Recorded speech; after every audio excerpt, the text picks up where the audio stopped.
یزید نے اب کیا کیا، کیونکہ بڑا چلاک آدمی تھا، بڑا شاطر تھا، بڑا تیز تھا، اس نے ولید کو خط لکھا، کہنے لگا کہ فوری طور پہ عبداللہ ابن عباس کو بلاؤ اور اسے کہو میری بیعت کریں۔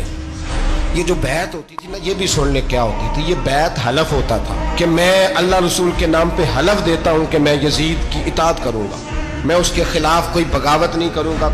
یہ بیعت لوگ سمجھتے ہیں کہ بس ہاتھ پکڑنے کا نام بیعت تھا، اس بیعت کا متبادل جمہوری ملکوں کے اندر ووٹ آیا ہے، تو کہا بیعت کریں، حضرت عبداللہ ابن عباس کو بھی بلاؤ، عبداللہ بن زبیر کو بھی بلاؤ، امام حسین کو بھی بلاؤ۔ امام حسین آدھی رات کے وقت بیٹھے تھے مسجد نبوی میں، چونکہ پانچوں نمازوں کی آپ امامت کرتے۔ امام حسین نماز پڑھا کے عشاء کے بیٹھے تھے جناب عبداللہ بن زبیر۔ عبداللہ بن زبیر کون تھے؟ یہ نبی پاک صلی اللہ علیہ وسلم کی پھوپھی پوتے تھے اور جناب صدیق اکبر کے نواسے تھے، حضرت عبداللہ بن زبیر، اور جناب زبیر بن عوام عشرہ مبشرہ صحابی ہیں، ان کے بیٹے تھے، بہت زیرک آدمی تھے، یہ بھی امام حسین کے پاس بیٹھے تھے۔ عبداللہ ابن عباس بھی تھے جو حضور کے چچا کے بیٹے ہیں، اس امت کے پہلے مفسر ہیں قرآن پاک۔ یہ لوگ بیٹھے تھے تو ولید نے ایک بندہ بھیجا، اس نے آ کے کہا جناب آپ کو گورنر صاحب نے بلایا ہے۔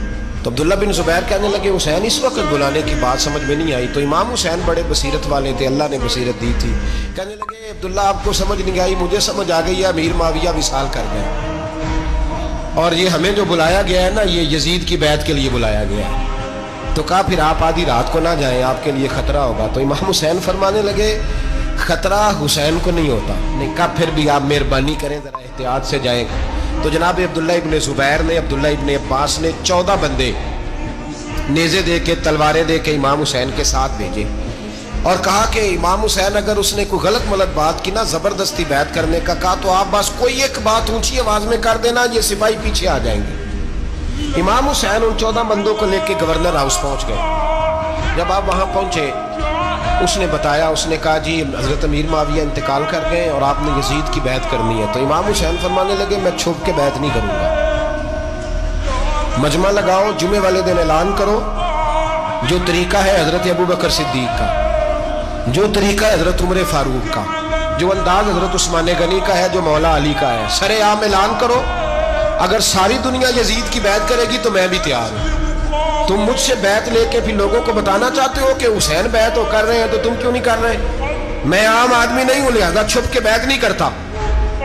جب یہ بات کی نا تو ولید بڑا نرم دل تھا اور امام حسین کی شان کو جانتا تھا، وہ جانتا تھا یہ نبی پاک کا خاندان ہے۔ اس نے کہا جی مجھے تو حکم تھا، باقی آپ حضور کے نواز ہیں، میں کر کچھ۔ وہاں ایک بڑا بدبخت شخص بیٹھا تھا، عبد الملک بن مروان، وہ ولید سے کہنے لگا کہ اگر حسین آج تمہارے ہاتھ سے نکل گئے تو تمہارے لیے بہت بڑا مسئلہ کھڑا ہوگا، انہیں جانے نہ دینا، یا بیعت کراؤ یا ان سے کہو جنگ کے لیے تیار ہو۔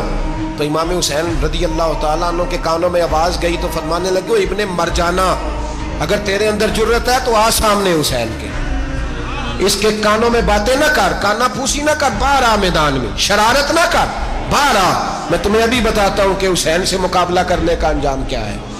یہ کہہ کہ امام حسین باہر نکلے، اپنے بھائی محمد بن انفیہ کو بلایا، عبداللہ بن زبیر، عبداللہ ابن عباس، ڈھیر سارے لوگ اکٹھے ہو گئے، فرمایا یہ معاملہ ہے، اب کیا کرنا ہے؟ تو وہ کہنے لگے حضور وقت ابھی مناسب نہیں ہے، آپ اس طرح کریں یہاں رکیں، ہم مکے سے، عراق سے، کوفے سے لوگوں کو بلاتے ہیں، یہاں ایک بڑی مجلس مشاورت قائم کرتے ہیں۔ امام حسین فرمانے لگے اگر تم مشاورت قائم کرو گے تو ولید اور عبد الملک بن مروان وہ تو جنگ کرنے کو تیار ہیں، اور نبی پاک نے فرمایا ایک مینڈا ہوگا جس کی وجہ سے مدینے کی گلیوں میں لہو بہے گا۔ فرمانے لگے میں وہ بکرا، وہ مینڈا نہیں بننا چاہتا۔ کہا پھر آپ کیا کریں گے؟ تو امام حسین رو پڑے، فرمانے لگے میں مدینہ چھوڑ جاؤں گا، لیکن مدینے کی حرمت پامال نہیں ہونے